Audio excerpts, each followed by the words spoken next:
Hi there guys, welcome to all of you on tech टकाटक tick टकाटक tech टकाटक। आज के वीडियो में हम समझेंगे हमें अगर पोल की बिजली लग जाए तो हमें कैसे बचना चाहिए, क्या होता है टच पोटेंशियल और स्टेप पोटेंशियल।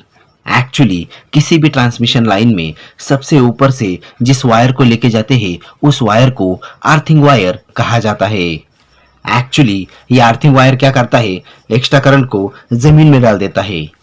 एक्चुअली इस टावर से जो केबल आ रहा है जिसे हम कंडक्टर कहते हैं, ये कंडक्टर कभी गलती से अगर इस टावर से टच हो गया और किसी आदमी ने अगर इस टावर को गलती से छू लिया तो आदमी वही मर जाएगा। इतना हाई वोल्टेज का करंट होता है, इसीलिए सबसे ऊपर से अर्थिंग वायर को ले जाया जाता है। अर्थिंग वायर उस एक्स्ट्रा करंट को जमीन में डाल देता है। एंड एक्चुअली अर्थ वायर में इंसुलेटर नहीं लगाया जाता। एक्चुअली किसी भी फेज करंट में इंसुलेटर लगाया जाता है, बट अर्थिंग वायर में जानबूझकर इंसुलेटर नहीं लगाया जाता। जानबूझकर अर्थिंग वायर को टावर से टच करके ले जाया जाता है, क्योंकि एक्स्ट्रा करंट जितना भी आए उस एक्स्ट्रा करंट को अर्थिंग वायर जमीन में लेके जाए। एक्चुअली अर्थिंग वायर लगाने से हम टच पोटेंशियल से बच जाते हैं। एक्चुअली किसी चीज में अगर करंट है, अगर हमने गलती से उस चीज को टच किया एंड टच करने से हमें जो झटका मिलता है उसे टच पोटेंशियल कहा जाता है। सो नाउ यहाँ पर हम देखते हैं कि यह टच पोटेंशियल कैसे आता है। मान लीजिए इस खंबे का कोई तार टूट के इसी खंबे से टच हो गया। ऐसे में अगर आपने उस खंबे को गलती से टच किया तो आपको करंट से वही मार देगा, आप करंट से वही मर जाएंगे। तो इसलिए इस करंट को कहीं ना कहीं लेके जाने की जरूरत होती है। तो इसलिए इस करंट को लेके जाने के लिए इसमें अर्थिंग वायर को जोड़ दिया जाता है। सो अर्थिंग वायर एक्स्ट्रा करंट को जमीन में लेके जाती है एंड इसलिए आपको टच पोटेंशियल का खतरा नहीं होता, लेकिन इससे स्टेप पोटेंशियल का खतरा कम नहीं होता। एंड एक्चुअली स्टेप पोटेंशियल का मतलब पैर रखने से करंट मारना होता है। स्टेप पोटेंशियल क्या होता है, मान लीजिए कि एक पोल है और इसका एक तार टूट के जमीन पे यहाँ पे गिर गया, तो ये तार जहाँ पे गिर गया है वहाँ इस तार के आजू बाजू में मैग्नेटिक फील्ड यानी कि चुंबकीय क्षेत्र पैदा हो जाएगा। जैसा कि आप जानते हैं, कहीं से अगर काफी तेज गति से करंट गया हो, उस करंट के आजू बाजू में मैग्नेटिक फील्ड यानी कि चुंबकीय क्षेत्र पैदा हो जाता है, जिसे वर्चुअल कंडक्टर भी कहा जाता है, जो हमें दूर से ही खींच सकता है। सो दैट इस तार के आजू बाजू में एक तरह का वोल्टेज बन जाएगा, एक तरह का वोल्टेज का सोर्स बन जाएगा, वोल्टेज पोटेंशियल बन जाएगा। अब आप इस तार के जितना करीब रहेंगे उतना करंट मारेगा।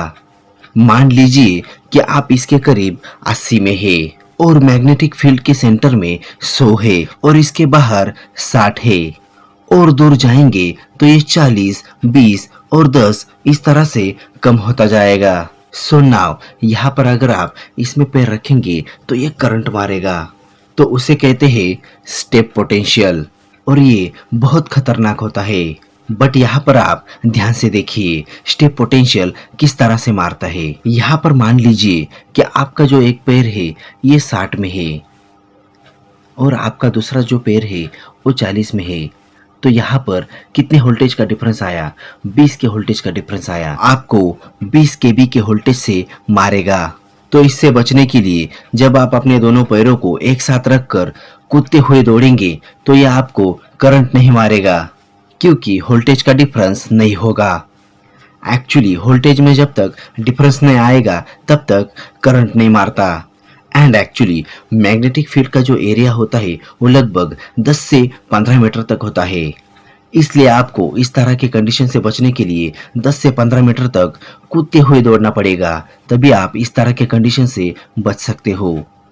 सो नाउ यहाँ पर आप समझ गए होंगे कि हम टच पोटेंशियल से बचने के लिए अर्थिंग जोड़ देते हैं, लेकिन स्टेप पोटेंशियल से बचने के लिए हमें दोनों पैर एक साथ रखकर कूद कूद के भागना पड़ता है, ताकि आपके पैर जब भी पड़े तो सेम पोटेंशियल वाले एरिया में पड़े।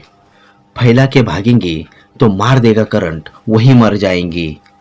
देखिए, ये जो अर्थ वायर होता है, इस वायर को एक अलग तरह के वायर से बनाया जाता है, जिसे ऑप्टिकल ग्राउंड वायर कहा जाता है और इसे शॉर्टकट में ओपीजी कहा जाता है।